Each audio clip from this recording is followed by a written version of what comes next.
Wednesday, Friday, noon Eastern. You think about it, we rant about it. Listen to us live on Facebook. What's up, everybody? It is Hump Day. Yep, I remember as a kid listening to a radio station called Chom, CHOM, and it used to be it's the Hump Day. It's still Hey, around there, Stuart. Stuart you Shum's know, still around. it's still around. Still a rock and roll station. So we've been talking a lot about COVID. We've been talking a lot about stupidity and some common sense. And I think David and I are kind of tired of it, or we just kind of think you're tired of it. So we've kind of mixed it up today. David and I spoke yesterday and came across some really, really neat topics. And I think today and Friday, we're going to be ranting about these nice topics. David, what do we got in store for these people besides some good gas? You could gas there. This is a good segue, my friend. But I'll tell you guys. What's absolutely fascinating is if you've been paying attention outside of COVID and everything else, there's a UN conference happening in Glasgow, Scotland, where the notion behind this conference is for climate change. Here we go again. We had the Paris Accords. Was that the one where Joe Biden was sleeping at the wheel? Well, the COP26 is exactly where Mr. Biden kind of fell asleep, oh no, a little tired. But that's not the point of what we're not here to rip Mr. Biden just yet.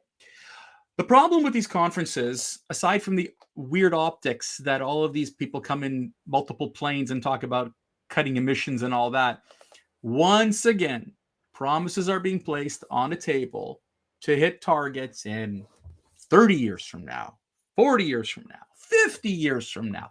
Some short term, so they say, but the reality is that we've been here before, Stuart. And the problem with being here before was we're repeating the same actions we did the last time. The optics are beautiful. Governments are coming together. And the UN is bringing people together to make the planet a better place. But at the end of the day, the egregious Chinese, the Russians, and even in India, and yes, you're allowed to say that, they're the worst polluters in the world. And no matter what promises we put on the table, it's not happening. Oh, and by the by, did I mention that in the good old US of A and Canada, promises were also laid out and then were not followed. Now, I know what's going to happen. People are going to say, well, Mr. Trump pulled out of the Paris Accords and he cares only about oil and he never cared about his friends and who cares? And we hear the same rhetoric in Canada about our conservatives only caring about, the oil country and whatever. But the reality is that there were many, many, many, many other things that were put on the table that no government, not yours, not mine, did anything about. And so beautiful to stand here and to tell the whole world that, listen, we've got a problem. That the world is warming according to scientists, and they're worried about a 4-degree Fahrenheit rise in the temperature. They want to keep it to around 2.5. I get it. And they're saying all of these things about Stuart, about what we need to do in this world. But reality is there's no plan. It's all talk about, yes, we have a goal. And you know what? Mr. Biden will probably be dead by 2050. We're talking, Dave, I just want to jump in because, I love statistics, right? So, we're going to talk about electric cars just for a minute because, they want to have no more fossil fuel cars. So first question you have to ask, how many cars are there in the United States? Well, as of 2020, one second, there's 900,000 cars registered in the United States. Million cars. 287 million cars. That's almost one car per person. Right. Now, there are 30 kilowatts, right, to travel 100 miles, right? So then the next question was, how many kilowatts is that? So if we take all those cars to travel 100 miles, that's 8.6 billion, that's with a B, kilowatts. So then I wanted to figure out, how long does it take to generate that much electricity? Well, you know what? The average power output estimated from a megawatt power plant is 138,000 megawatts per day. Which means So, what? when we talk about this climate accord, we talk about infrastructure, and we talk about feasibility. If there's 8.6 billion kilowatts required to drive only 100 miles for every car on the road, if you take 137,000 watts generated by one power plant, how many power plants do you need to Wow. generate enough Well, power for 3 days? Well, I gotta throw a curveball at you, my friend, because so how many blackouts, brownouts, rolling blackouts, rolling brownouts have you heard about in the last few years, especially in the great state of California, right? Oh, And the oh. funny thing, Hey, and the look, funny thing is, don't call it a brownout. You're being a racist. no, okay, call it whatever. The thing is that at this point, what we're seeing is that the current power grids, as it stands today, cannot handle Nope. what's going to Nope. come down the line. And where does the majority of energy come from for California and the New England states? By the way, we are the biggest supplier here in Quebec for New England right now of New England, no, hydroelectric power. all New England, New York, that whole New York, New Jersey. You supply Yeah. the majority of electricity for the entire eastern seaboard, right? Yep. Now, California is also being power planted from British Columbia. Did you know that? Now, here's the funniest thing. You're our largest trading partner. So, United States' largest trading partner in the world isn't China, it's Canada. And, United States just fucked Canada on a pipeline deal. The dumbest decision that President Biden has ever done. Anyway. Now, hang on, was the greatest thing for Canada because Canada is now exporting all that energy to all those countries that, aren't giving a shit. So, dumbass Biden, I'm sorry, who made this stupid decision. And again, we're not right-wing media. Whoa, but again, I mean, you don't have to be right-wing media to see the stupidity in this. But the thing is that what you're finding here with what's the insanity, Stuart, behind all of this is the following. The current grid right now can't handle what the output required for the electrical needs. Now go add all these electric cars that are or these hybrid cars that are about to go on the road because Ford, GM, Chrysler are no longer making BMW, Porsche, right. They're Volkswagen, no longer. So now hold on, and that's only cars. Wow. Now where's the program that's going to help homes? Now they're going to talk about solar panels. And by the way, a shout out. Hold on. A shout out to my friend Sass Perez from iSun Energy, who taught me a lot about what we're talking about, renewable energies and what have you. And he will tell you that right now, the governments are talking a wonderful game, and there needs to be more investment. If you want to get to the 2050 goal, if you don't go out there and invest in these renewable energies and just rely on electricity to do it or whatever, homeowners are going to I don't know how many homes right now in the US. I know there's still a lot in Canada, but that are still on gas and oil. They have to convert at one point to a renewable energy. How are they paying for all this? Where is the plan? Oh, wait a second. There's a $1.something trillion infrastructure bill. Great. Which doesn't really count for, by the way, it's not all going to infrastructure, but how much is going to help actual homeowners to convert to a renewable energy? Has anybody thought that out? Oh, I got another one for you, David. What is the primary heating source in most houses, just as an example, in Montreal, Quebec? Well, right now it's going towards electricity. But what is it? What is the majority right now? What is your house heated with? Electricity.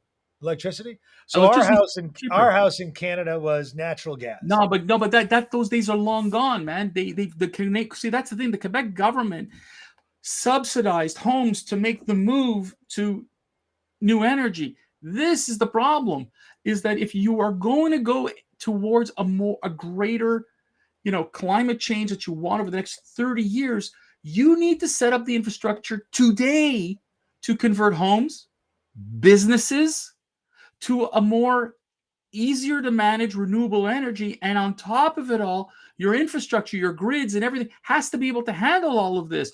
How many wind farms need to be built out? How much, we're lucky we have hydroelectric power coming out of our yin yang, but you can't, it's like there's the thought and the numbers tossed out.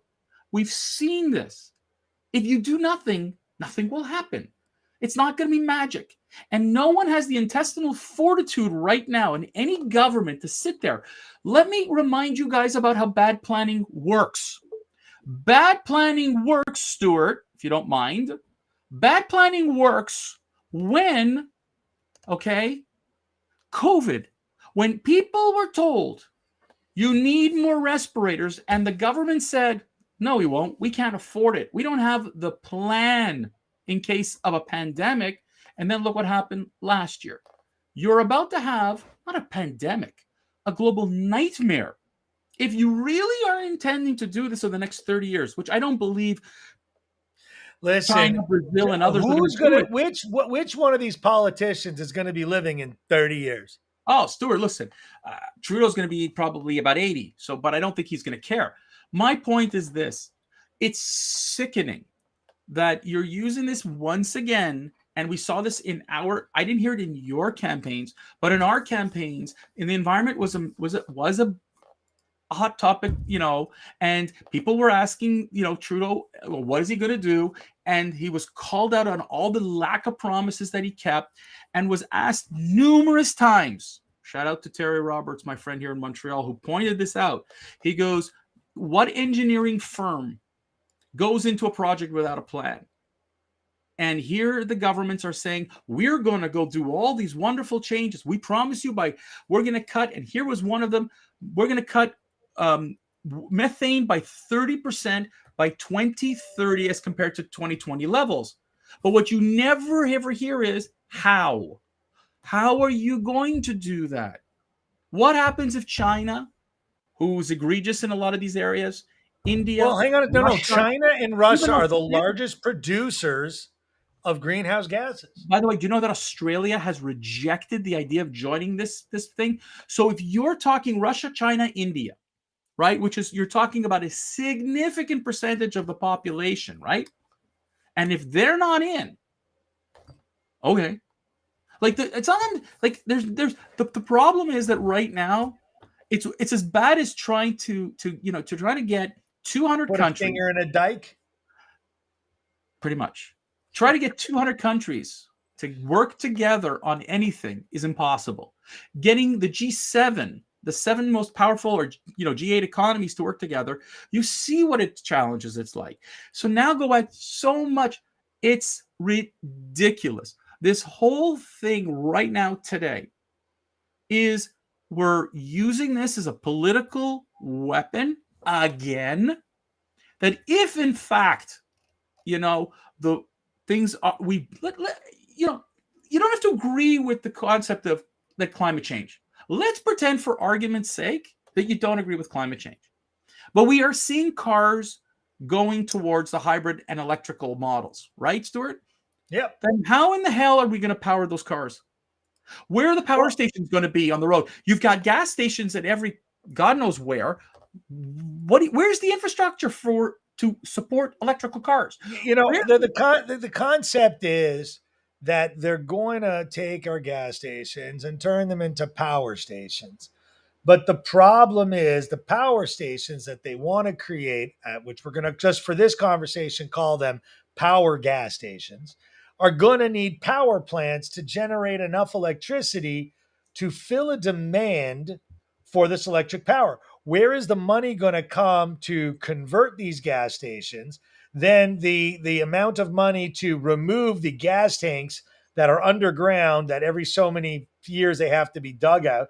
I mean, this is listen, we got to go in the direction, David. I'll agree that whether you believe in climate change, thanks, Bill Bob, I don't disagree or agree with climate change. I think that you got to be smart. And I think you can't keep blowing shit up and not expect there to be, damage. But I think we got to move in that direction. No, but this takes time. And I think it's an all hands on deck, Dave. Look what time it is. But you know what the problem, Stuart, with all this is?